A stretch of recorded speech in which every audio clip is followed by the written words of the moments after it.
Setuju? Setuju.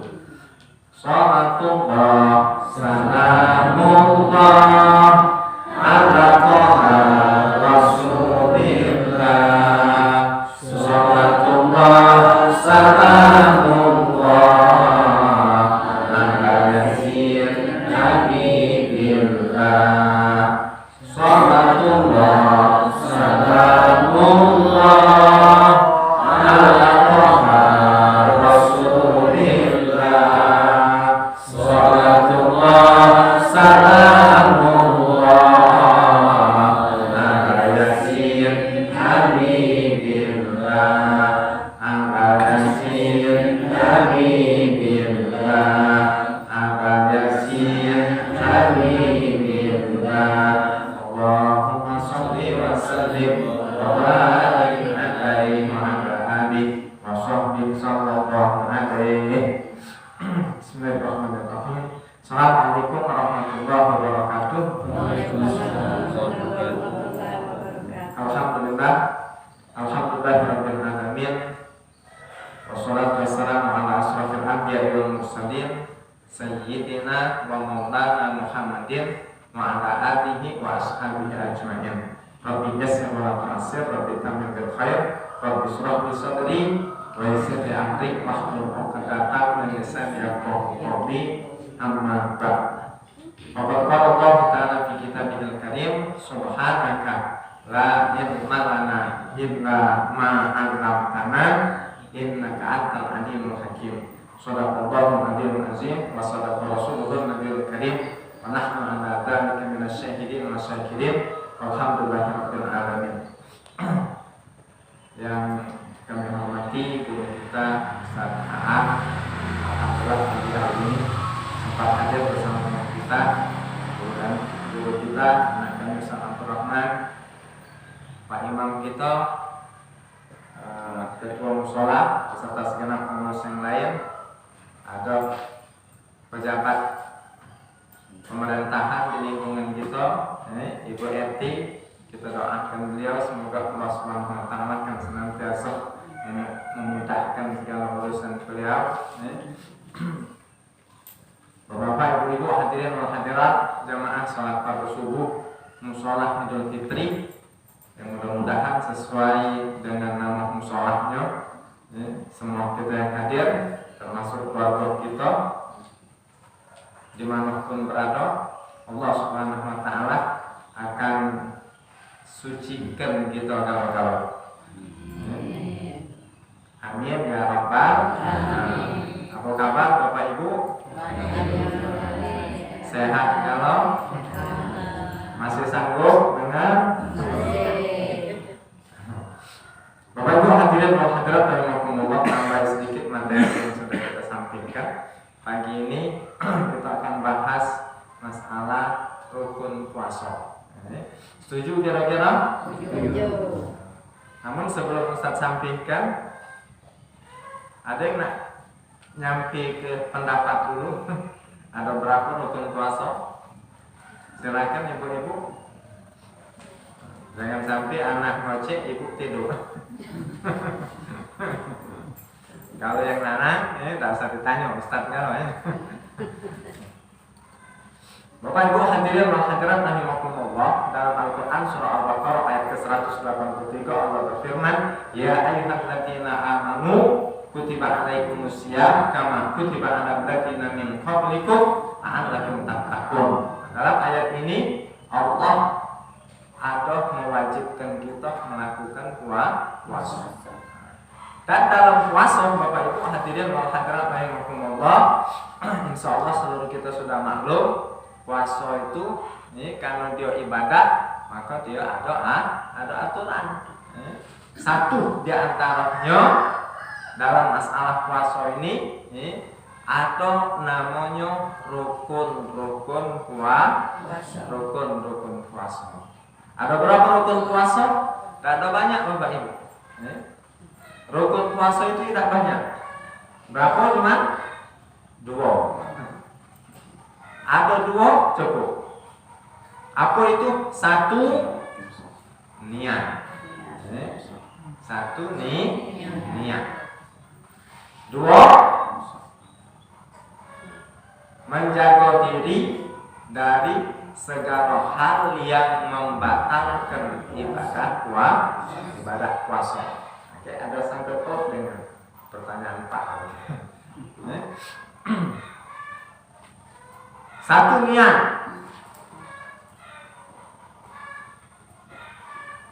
Boleh tak Bu niat puasa Ramadan ini siang hari?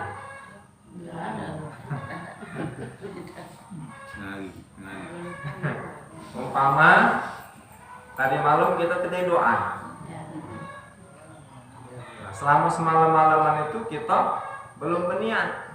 Tiba-tiba pas bangun subuh sudah. Tidak sahur itu namanya. Ya, tidak sahur lagi. Boleh tak kita langsung ke baik? Pasang niat. Puasa itu Bapak Ibu hadirin wal hadirat rahimakumullah hukumnya dua.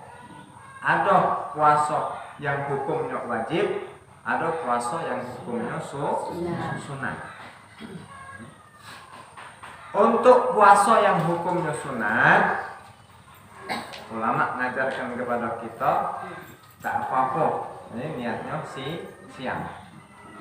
Seperti Nabi pernah melakukan ketika Nabi sedang balik biasa kegiatan sehari-hari, balik ke rumah hari dah siang, terus nanya sama istrinya, apa ada makanan?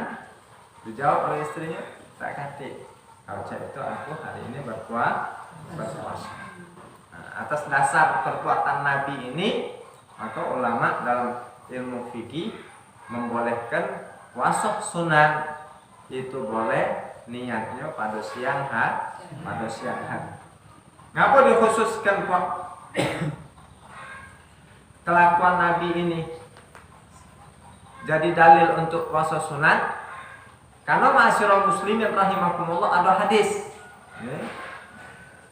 Ada hadis dari Hafsah Ummul Mukminin, an Hafsah Ummul Mukminin radhiyallahu anha, anna Nabiy sallallahu alaihi wasallam qala man lam yubayyitis siyama qabla al-fajri fala siyama. Jadi dalam hadis ini Nabi negaskan, man barang siapa kata Nabi lam yubayyitis siyama, yang dia belum menetapkan puasanya qabla al-fajri, sebelum fajar, fala siyamalah, maka tak kati puasa baginya. Jadi berdasarkan hadis ini dalam ilmu fikih ditetapkan oleh ulama kalau puasa wajib hukumnya wajib malam hari. Maka itu kita yang bermazhab Imam Syafi'i ada diajarkan niat untuk mengantisipasi kalau seumpamanya kesiangan atau lupa misalnya niat pada malam hari, maka kita diajarkan diantaranya habis sholat tarawih. Habis sholat tarawih, waktu selesai sholat tarawih itu sholat witir, biasanya ada imam memandui nawaitu shaumal qadim an adai fardhi syahri ramadhana hadhihi sanati lillahi ta'ala. Atau ada ulama ngajarkan boleh niatnya untuk sebulan penuh. Boleh niatnya untuk sebulan penuh. Jadi malam pertama boleh niat puasanya untuk sebulan penuh. Kalau bahasa Arabnya nawaitu shauma syahri Ramadan kullihi fardhan lillahi ta'ala. Sah joku puasa bulan Ramadan seluruhnya fardu karena Allah. Sah joku puasa bulan Ramadan seluruhnya fardu karena Allah. Itu untuk mengantisipasi. Ngapa? Karena ada hadis Nabi dari Hafsah Ummul Mukminin tadi, man lam yubayyiti siyama qabla al-fajri fala siyama. Siapa yang belum menetapkan puasanya dalam artian berniat sebelum terbit fajar, maka tak kati puasa baginya. Dalam artian kalau belum berniat sementara fajar sudah datang, maka puasanya tidak diterima lagi. Habis waktu pasang niat. Karena niat termasuk rukun. Bisa dipahami kira-kira? Kemudian yang kedua, ma'asyiral muslimin rahimakumullah, rukun puasa itu meninggalkan segala sesuatu yang membatalkan ibadah puasa. Masih ingat kira-kira ada berapa pembatal puasa kemarin? Boleh ngepek. Ada 9. Satu, memasukkan sesuatu ke dalam rongga badan. Ada berapa rongga badan yang tidak boleh dimasuki sesuatu ketika kita sedang berpuasa? 5. 1, mulut. 2, hidung. 3, telinga. 4, kubur. 5, tubuh. Kemarin sudah panjang lebar disampaikan. Dan ada sudah di dalam itu.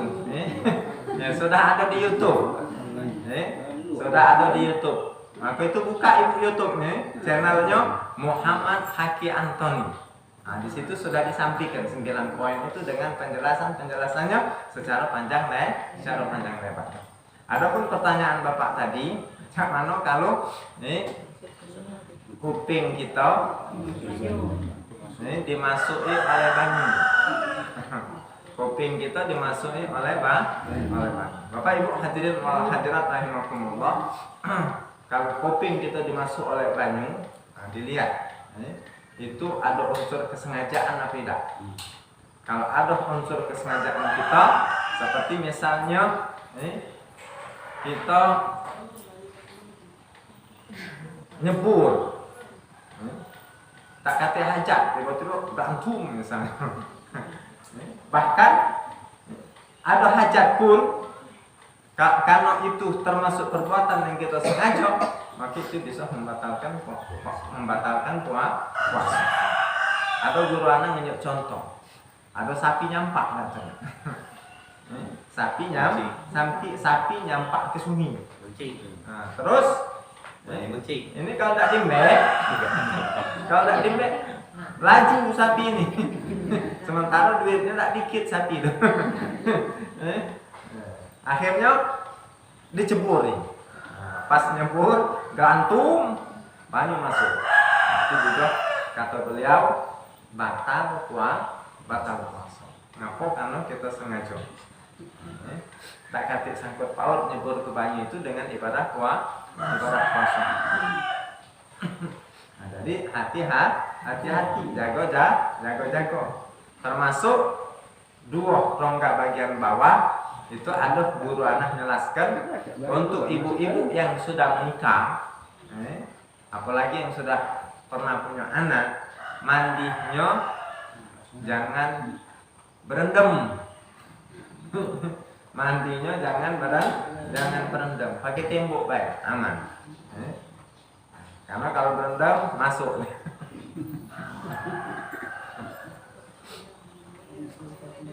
Jadi hati-hati. Dan yang lainnya, karena waktu kita singkat ini, tinggal buka videonya lagi. Buka di YouTube channelnya Muhammad Haki Antoni. Jangan lupa subscribe, like, tonton, and bagikan. Bagikan ke grup yang ada di HP-nya, bagikan ke keluarga, terutama yang terdekat, bagikan ke kawan-kawan. Mudah-mudahan jadi ladang amal dan jadi ladang ilmu yang bermanfaat. Tidak mesti ibu nak ceramah dewek, Bu. Cukup ibu nge-sharekan atau magihkan ya ceramah guru-guru yang sudah ada di YouTube. Nah, itu insya Allah sudah termasuk ibu ambil bagian. Karena ada hadis Nabi, man sanna sunnatan hasanatan falahu ajruha wa ajru man amila biha ila yaumil qiyamah. Wa man sanna sunnatan sayyi'atan fa alaihi wizruha wa wizru man amila biha ila yaumil qiyamah. Barang siapa mengadakan suatu jalan kebaikan, maka dia akan mendapatkan pahala. Satu pahala dengan mengadakan jalan kebaikan itu, dan yang kedua pahala sebanyak apapun wong yang mengikuti jalan kebaikan yang diadakan itu sampai datangnya hari kiamat. Sebaliknya, siapa mengadakan suatu jalan kejahatan, maka dia akan mendapatkan dosa dengan mengadakan jalan kejahatan itu, dan dosa sebanyak apapun orang yang mengikuti jalan kejahatan yang diadakan itu juga sampai datangnya hari kiamat. Magikan yang ada di YouTube itu ibu juga ada dua. Ada yang baik, ada yang tidak baik. Magikan yang baik ditonton orang. Dari dia tidak tahu jadi tahu, misalnya kebaikan tadi, maka itu insya Allah termasuk bagian daripada jalan berbuat kebaikan. Sebaliknya, ada video wong telanjang, video porno misalnya. Ibu, bapak bagikan, ibu bagikan, magikannya ke bapak pula misalnya. Maka itu juga termasuk bagian daripada mengadakan jalan kejahatan tadi. Jadi kita ini tinggal pilih ibu sekarang, tinggal pilih. Apakah kita nak melok dalam golongan yang mengadakan jalan kebaikan, apakah kita nak melok golongan wong yang mengadakan jalan kejahatan. Dan seluruhnya sudah dipermudah oleh Allah Subhanahu wa taala.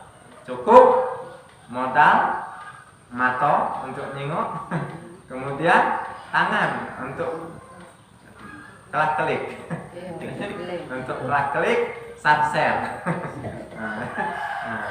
Kalau HP asal ada kalau cak.